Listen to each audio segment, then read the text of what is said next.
Hey guys, welcome to your weekly news roundup for Battlefield 2042. This will be a bit shorter today, at least that's what I'm thinking, since there are not so many news anymore, but there's still a handful of things I would like to talk about, so let's get right in. First of all, we have the second week of the Crimson Front event, but there's nothing that has changed. The mode is still the same and also the unlockable cosmetics. So if you're not done with them yet, you still have 1 week to unlock them. The bundles in the store are also still the same. If you've watched my streams last week, you will know that I'm not overly happy with the event and especially not with the mode. It's just not like the old Frontlines mode I loved to play in Battlefield 1. The only map I have really enjoyed so far is Reclaimed, but the rest is just not very well selected. Discarded is far too big and far too open for this mode, Redacted is the opposite and is too linear and small, and Haven is somewhat in between, but still not really fun to play on Frontlines. In addition, the timer is far too long and it's not much fun to move back and forth for 45 minutes just to end up in a draw, especially when one of the weekly missions is to win 2 matches of the mode, which is a mission I gave up on after several hours of playing. Plus, the event itself is too much focused on store content and too little on unlockable content. But I've said this multiple times already, 4 bundles in the item store and only 4 cosmetics that can be unlocked by playing, that's just not the right balance, and there's no way to defend this at all. Additionally, ribbons should be earnable in all modes and not only in the Frontlines mode. I don't like the mode for the reasons I mentioned before, so I will not be able to unlock these event cosmetics, which makes it feel even more like a sales show instead of an event. Don't get me wrong, I don't want to be overly negative, that's just not how I am, but there are things that need to be pointed out and criticized, and this is one of them. And during the course of this video there will be some more points that also explain the title of the video. However, when we are looking at the roadmap again, there is the stadium map that will drop next Tuesday on April 30th. So far we don't know too much about it. We've seen a little bit in the Season 7 trailer that looked quite promising, but I guess you can make everything look promising in a trailer. We also got the info that the map got a revamped battle-torn look, that it's infantry only, and that it will be playable in all of the main game modes. So Breakthrough, Conquest, Rush, Team Deathmatch and Free for All. However, I expect a trailer for Stadium during this week in the style of the ones we got for all the other reworked maps, with a little showcase of what was changed and what the map looks like now. Then in mid-May, so probably 2 weeks after the release of Stadium, we will get update 7.2 that adds the new Bomber, XFAT Trauger and the new LMG DFR Strive to the game, and somewhere at the end of May, early June, we will see the second season event called Future Strike. And then on June 25th, Season 7 will end, and with this also exactly 2 years of live service. What we can expect after this? I don't know. They said there will be challenges, events and updates, but there's no details about it yet. Something that's pretty interesting as well is that there was a night vision scope found as part of a glitch in Portal, and that wasn't released yet. Credit goes to A-Type 46 ISV for finding this and to Danny on PC for pointing it out. Pretty interesting, maybe we will see it added alongside of the new LMG, or maybe we'll get a last drop of content at the end of Season 7 similar to the weapon crate updates that were done in Battlefield 1 and 4. Or maybe it's just a leftover in the game files and was already scrapped. I'm personally hoping for the weapon crate update though.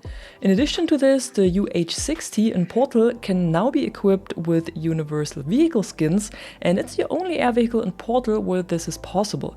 I don't think this means that the Heli will come over to All Out War, but it also doesn't really make any sense why they added the cosmetics.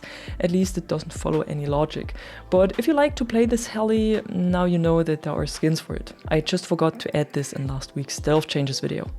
However, what I was talking about in the Stealth Changes video is a new Friday Night Battlefield player card background that you can unlock by participating in 15 matches of Friday Night Battlefield modes. And a lot of you hopped on instantly on Friday to try and unlock the card, just to find out that it wasn't tracking. And back then I didn't know why this was happening and thought it might be a UI bug or something, but in the meanwhile, community manager Kevin Johnson brought light to this and explained over on Twitter that it won't track at the moment because of the ongoing mid-season event. Which means that because the event has a dedicated tile on the start screen and FNB doesn't, the progress towards this player card is not tracking. Sorry. Once the event has ended and the Friday Night Battlefield modes are back with an own tile on the start screen every Friday, the card's progression will also track. And honestly, this sounds like the "we don't have the tech" part back in Battlefield 5. And it's so sad actually. I don't really want to laugh about it or be negative about it, but it's just so strange making these decisions. Why do they add this player card knowing that you won't be able to unlock it during the next 2 weeks? Because there is an event going on which is kind of blocking the progression for whatever reason. I don't know anything about programming, so I don't know why this is not possible or if it would be a huge effort to make it possible. But I really feel sorry for the community managers who always have to bring light to this and explain over on Twitter or Reddit why things are not working. But then again, I'm wondering why DICE didn't add the player card with the release of the stadium map next week, because then the event is over and players can start unlocking the card right away. But instead we have this whole cycle again of something that is added but not working. Then people are wondering what the hell is happening and why everything seems to be bugged in this game, just to find out that it's not tracking because it's not on the start screen. And there was no official communication about this, as usually. And this is just one of the things that make me wonder if chaos has completely taken over now. Because when we move on to the playlists and modes for this week, it's not really getting much better. In Conquest, we still have the Rehaven playlist, which is fine and will surely be replaced by a dedicated playlist for Stadium next week, and later on maybe Stadium and Redacted, so we have both of the infantry-only maps in one playlist, which would be cool. And over at TDM, the former event mode Shutdown, also infantry-only, and Infantry Rush have returned.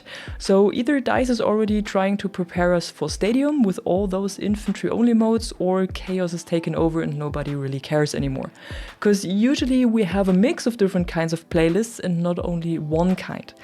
However, in Portal we got Conquest of Ages and Gunmaster 2042. Conquest of Ages is the classic Conquest mode, played across all available eras of Portal, and Gunmaster 2042 is a team deathmatch where you have to progress through a variety of weapons, and whoever does a kill with the last weapon first wins the match. On Friday, this mode will be replaced by Tipping Point, and this is where it gets quite odd again, because Tipping Point is a community-made version of Frontlines. And I'm wondering why they bring this mode as a spotlight to Portal while we have Frontlines as an event mode. So that's what I mean by chaos is taken over. It feels like since the news dropped that Season 7 will be the last one, it's all getting more and more unorganized and not well thought out. As if only 2 or maybe 3 people are still working on the game or are responsible for it and try their best to keep it alive somehow. Anyways, we will also see a new Friday Night Battlefield experience that will be available for 24 hours, but like I said before, this will not count towards the FNB player card background again, since we still have the season event on the start screen and FNB has to move to Portal once more. And then we have the new weekly missions of Season 7 Week 6, and these are focused on the Recon class this time. In the first section you have to do 8 kills and assists while playing as Recon, spawn on insertion beacons 5 times or have your teammates spawned at your beacon, and spot 15 enemies. Everything pretty much self-explanatory. Once the second section is unlocked, you need to do 20 kills and assists with marksman or sniper rifles, earn 5 intel ribbons that you get with spottings or disruptions, and disrupt 3 enemy vehicles. And since Casper's drone doesn't have an EMP blast anymore, the best way to do this is with the normal EMP grenades. In the third section, you then have to block 25 spottings with Blasco's infiltration device, so place it at a hotspot, maybe on Redacted, it always comes in handy for stuff like this, where many of your teammates are around, and protect them from getting spotted. Then you need to do 10 kills from a distance of 100 meters or more, and perform 3 melee kills while playing as Recon. Not sure if the throwing knives are counting here as well, but you can try it out. And for the bonus mission, you need to do 5 headshot kills and the weakest done. As usual, you can complete all of these missions in portal modes against AI. Just use one of my codes here in the experience tab and set a password if you don't want to be disturbed.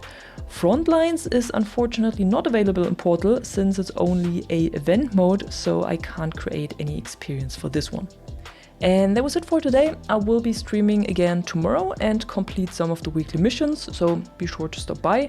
And if you enjoyed this video, don't forget to drop a like or a comment below and subscribe to the channel for more content like this. Until then, thanks for watching and thanks to my members for the additional support. I'm the Catwoman and you are awesome.